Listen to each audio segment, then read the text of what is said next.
नमस्कार, आप देख रहे हैं KosiTimes.com और मैं हूं रविकांत कुमार। इस वक्त हम मधेपुरा के पुरानी बस स्टैंड चौक पर हैं। इधर से जा रहे थे तो यहां देखे कि ये ठेला लगा हुआ है। हमारे सहयोगी हैं मनीष जी। दिखाइए कि ये ठेला क्या है। बेरोजगार युवा छोला भटूरा, ये जो यहाँ पर लगाया गया है, हम जानना चाहते हैं कि यहाँ के युवा क्यों आते हैं। तो आप धीरे धीरे आ जाइए मेरे पीछे। और यहाँ जो पकौड़ी यहाँ तला जा रहा है और क्यों तला जा रहा है, हम इन्हीं से जानते हैं कि आखिर क्या उद्देश्य है। क्या नाम हुआ? निशांत यादव नाम हुआ। क्यों देख रहे हैं बेरोजगार पकोड़ा? कहीं ये मोदी जी वाला पकोड़ा तो नहीं है? मोदी जी वाला पकोड़ा नहीं, मोदी जी के वजह से जो युवाओं का दुर्गति हुआ है उसके लिए ये पकोड़ा बनाया जा रहा है, रोजगार के लिए, रोजी रोटी चलाने के लिए, ताकि वो अपने जीवन यापन कर पाए। चूँकि डिग्रियाँ ली है, सरकार ने रोजगार के नए नए सपने दिखाए थे, लेकिन सपना तो पूरा हुआ नहीं। जो छात्र जो डिग्रीधारी हैं वो आज सड़कों पर हैं, और जिन लोगों की नौकरी थी उन लोगों को भी छांटा जा रहा है। तब एक ही उपाय बचा है कि अपना जीवन यापन के लिए, जिंदा रहने के लिए, अपने परिवार को चलाने के लिए युवा जो है सो सड़कों पर फेरी लगाए, पकोड़ा बेचे। तो ये सचमुच में पकोड़ा बेच रहे हैं कि ये आप लोगों का प्रदर्शन है मोदी जी से रोजगार की मांग के लिए? देखिए, हम लोग का यह प्रदर्शन है, चूँकि स्थिति बहुत गंभीर है युवाओं की। हम लोग आज दिखा रहे हैं कि किस तरह से आज बहुत से सैकड़ों हजारों युवा इस ज़िले में भी जो एमएड, बीएड, पीएचडी किए हुए छात्र हैं, वो रिक्शा चलाने को मजबूर है, वो ठेला लगाने को मजबूर है, भुज्जा बेचने को मजबूर है। तो वो क्यों मजबूर है? क्योंकि सरकार ने रोजगार नहीं दिया। लेकिन वहाँ तक उन लोगों की जो कमज़ोर लोग हैं उनका आवाज़ मीडिया तक नहीं पहुँच पा रहा है। इसीलिए लोगों को नहीं दिख रहा है कि भाई आखिर हो क्या रहा है। तो वही आज सांकेतिक रूप से हम दिखा रहे हैं कि किस तरह बेरोजगारी जो है सो लोगों के लिए कितना नासूर बन गया है, और अपने जीवन यापन के लिए युवा जो पढ़े शिक्षित हैं, उच्च शिक्षा ग्रहण किए हुए हैं, शोध किए हुए छात्र हैं, वो आज जो है सो इस तरह के रोजगार के लिए विवश हो गया। और अब तो दिक्कत ये है कि यह रोजगार भी ठप होने वाला है, क्योंकि जैसा कि सभी को मालूम है कि -24% GDP हो गया है। उसके बाद जब लोगों की क्रय करने की शक्ति, खरीदने की शक्ति नहीं रहेगी तो पकोड़ा कौन खरीदेगा? तब शायद ऐसा हो कि हम लोगों को मंदिरों के आगे, जो अयोध्या में राम मंदिर बना है, उसके आगे में कटोरा लेके भीख मांगने के लिए बैठना पड़े। जहाँ पे जो मोदी जी के जो पूंजीपति दोस्त हैं, वो लोग अगर मंदिर में घूमने आएंगे टूरिस्ट बनकर, तो वो 1-2-4 सिक्का उछाल देंगे युवाओं की तरफ। तो क्या लगता है, युवाओं को रोजगार नहीं मिल रहा है तो क्यों? क्या लगता है, सरकार की कमी है या युवाओं में जो स्किल डेवलपमेंट की बात कही जा रही है उसकी कमी है? युवाओं में कोई कमी नहीं है। आप आंकड़े देख लीजिए कि देश में इससे पहले भी शासन होता था। 2014 तक पर ईयर नौकरी का, नए नौकरियों का सृजन 4,39,000 2014 में हुआ था। लेकिन जैसे ही मोदी जी सत्ता में आए तो उसका सृजन घट करके नई नौकरियों का 1 लाख में सिमट गया, 1 लाख 1.25 लाख तक में सिमट गया। तो नौकरियों को सरकार ने कम किया।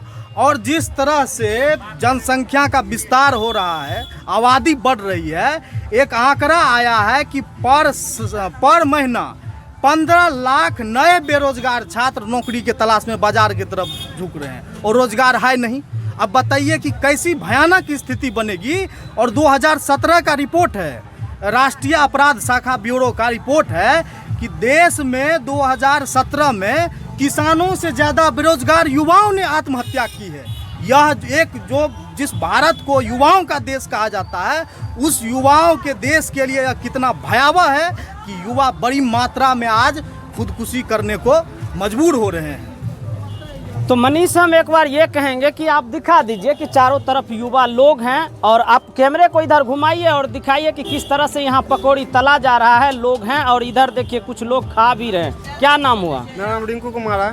पकौड़ी खा रहे हैं, कैसा बना है पकौड़ी? बहुत टेस्टी बना है।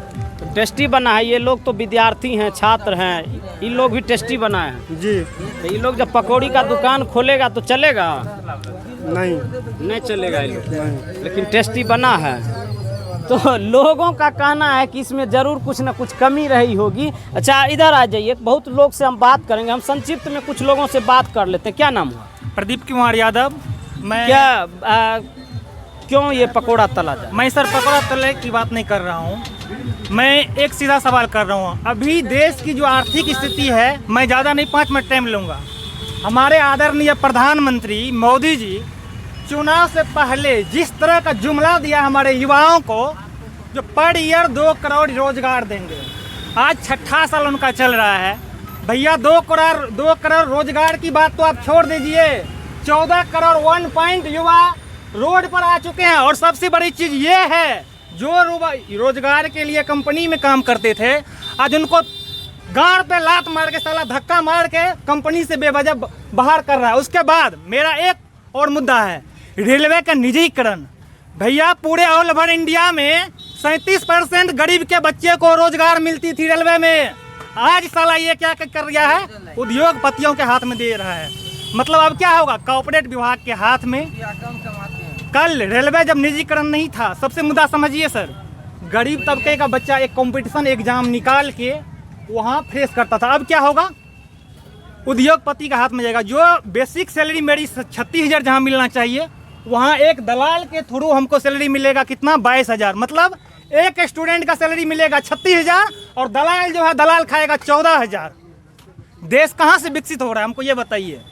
देश के युवा प्रधानमंत्री को नहीं चुना है, ये बहुरूपिया को चुन लिया। और जिस प्रकार, एक चीज मैं बता रहा हूँ, जिस प्रकार मुर्गी अंडा देती है ना, जिस प्रकार मुर्गी अंडा देती है लेकिन उसका ऑमलेट नहीं बना सकते हैं, उसी प्रकार हमारे देश के ये बहुरूपिया प्रधानमंत्री है। मतलब इनसे प्रवचन लेते चलिए, इनसे कुछ होने वाला नहीं है। हर हर मोदी, ना घर घर मोदी, ये युवाओं के कैरियर के लिए है गड़बड़ मोदी। तो जहां युवा काफ़ी आक्रोशित है और जिस तरह से यहाँ लोगों की भीड़ लगी हुई है, दिखा दीजिए कि किस तरह से लोग भीड़ में हैं। और इन लोगों का कहना है कि जो निजीकरण हो गया है और जो रोजगार के आंकड़े को लेकर के जो बेरोजगारी लगातार बढ़ रही है, उसको लेकर के आज युवाओं के द्वारा पकौड़ी तला जा रहा है और पकौड़ी बेचने का काम किया जा रहा है। हालांकि आज प्रधानमंत्री नरेंद्र मोदी का जन्मदिन है और विश्वकर्मा पूजा भी है, इसको लेकर के बाजार में चहल पहल भी देखने को मिल रहा है। और वहीं मोदी जी के जन्मदिन पर रोजगार दिवस को लेकर ये पकौड़ी तला जा रहा है। बहरहाल आप देखते रहिए कोसी टाइम्स। फिलहाल रविकांत को दीजिए इजाजत, धन्यवाद। ये है कोसी टाइम्स न्यूज़ नेटवर्क।